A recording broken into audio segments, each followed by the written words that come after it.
Dans l'économie circulaire, il est important de ne pas parler que du recyclage des déchets, mais bien de questions transversales autour de la production et de la consommation. Il convient bien d'agir en lien avec les entreprises afin de développer l'éco-conception, de développer la consommation responsable afin que les citoyens puissent agir de leur propre choix et en connaissance de cause.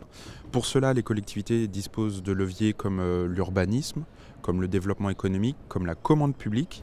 Les collectivités peuvent aussi agir en lien avec la société civile parce que depuis de nombreuses années, il y a un fort dynamisme en Île-de-France sur le mouvement de réparation, de réemploi, du do-it-yourself avec des repair cafés, des fab labs, des recycleries, des ressourceries. Il faut aussi développer l'économie de la fonctionnalité où on privilégie un usage plutôt qu'un bien et donc afin d'utiliser moins de ressources et générer moins de déchets. Ce sont bien des nouveaux modèles économiques qui sont à inventer ou à consolider, mais qui sont déjà là et qui convient de développer afin de massifier l'économie circulaire en Île-de-France.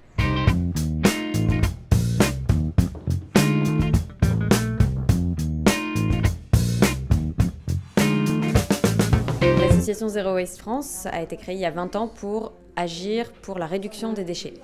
Tout type de déchets, mais essentiellement les déchets ménagers, ceux qu'on produit au quotidien. Donc on a des actions auprès des citoyens, des collectivités, des entreprises et des porteurs de projets pour promouvoir toutes les manières de réduire à la source les déchets et mieux les trier et les valoriser.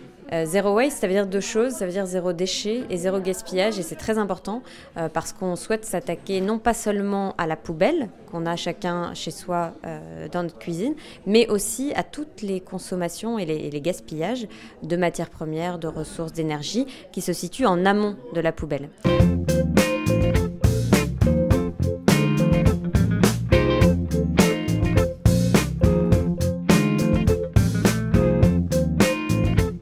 Cœur d'Essonne s'est déjà engagée dans l'économie circulaire. Elle a lancé une étude économie circulaire et métabolisme urbain pour connaître un petit peu l'état sur son territoire et quels sont les potentiels d'économie circulaire entre les différents acteurs, notamment les acteurs sur les zones d'activité.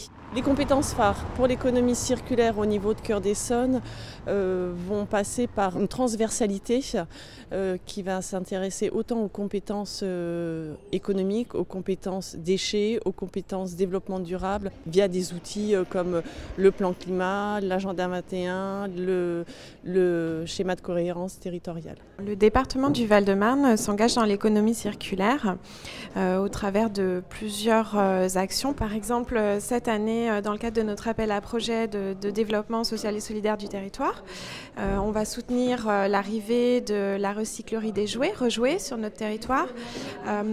On accompagne également l'implantation d'une ressourcerie du spectacle. On travaille aussi avec la création d'une SIC, donc une société coopérative d'intérêt collectif, sur les aides techniques, c'est-à-dire tout ce qui est matériel médical, donc avec derrière des logiques de ressourcerie, d'allongement de la durée de vie des produits, de revalorisation également des produits.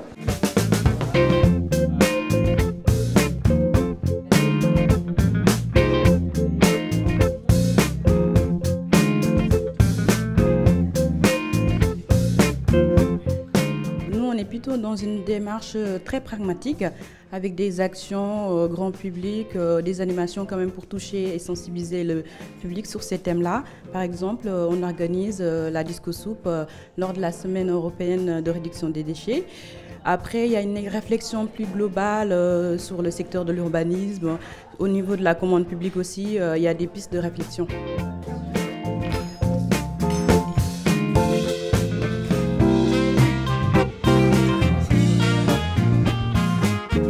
Participe au cycle d'ateliers de la Reine pour connaître un petit peu les expériences sur d'autres territoires et voir un petit peu quels sont les réseaux qui peuvent être menés. Le cycle de rencontres de la Reine m'a apporté beaucoup de choses puisque c'était déjà l'opportunité de rencontrer mes homologues sur les autres territoires, de savoir ce qui se fait sur les autres territoires, de rencontrer également des partenaires que sont la Reine, la Drieu, Auray et bien sûr sur le fond de nombreuses connaissances qui nous ont été apportées et notamment sur cette question de la commande publique circulaire que moi j'ai pu travailler de façon très approfondie grâce grâce au cycle de l'arrêt.